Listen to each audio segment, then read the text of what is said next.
Hanya saya singkat saja mau kasih tahu, persoalan masalah Papua itu sangat penting.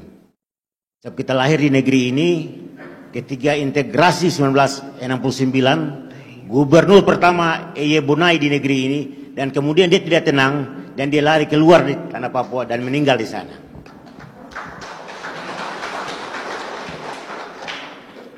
Kemudian Gubernur Frans Kaisepo, dia meresmikan PT Freeport pada 1973. Saya kelas 3 SD di Kokonau, kami pergi ke Bandara Timika, kami menjemput Presiden Soeharto dan meresmikan tambang itu. Tambang itu menjadi masalah bahwa Papua ini kaya dan akan menjadi masalah terus.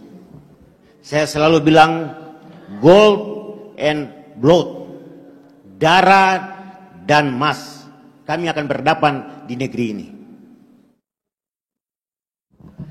Ketika Gubernur Frans Kaisepo juga memimpin negeri ini, dia juga mengalami hambatan kehidupannya. Dan kemudian dia mundur dalam periode yang sangat singkat, dia diganti oleh Gubernur Agub Zainal. Setelah itu berjalan, ada Gubernur Sutran, dia bumikan Papua dengan cengkeh. Dia mau samakan di Jawa dengan tanam cengkeh di Papua. Ternyata tidak cocok cengkeh itu di Papua. Adik-adik pasti belum lahir. Kami yang sudah ada ini, saya dengan ibu-ibu Kray ini pasti berdekatan umur saya dengan ibu. Kami hidup di dunia ini. Kemudian muncullah Gubernur Papua, Bapak Hindu. Dia jadi gubernur, saya masih SMP di Kokonau. Dia bilang, kami datangkan transmigrasi di Papua, dari Sorong sampai Merauke, sampai Jayapura. Untuk orang Papua bisa berhadapan dengan transmigrasi.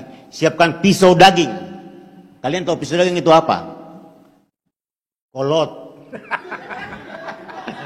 Untuk bisa asimilasi dengan orang Jawa, lahirkan mujair, muka Jawa Irian.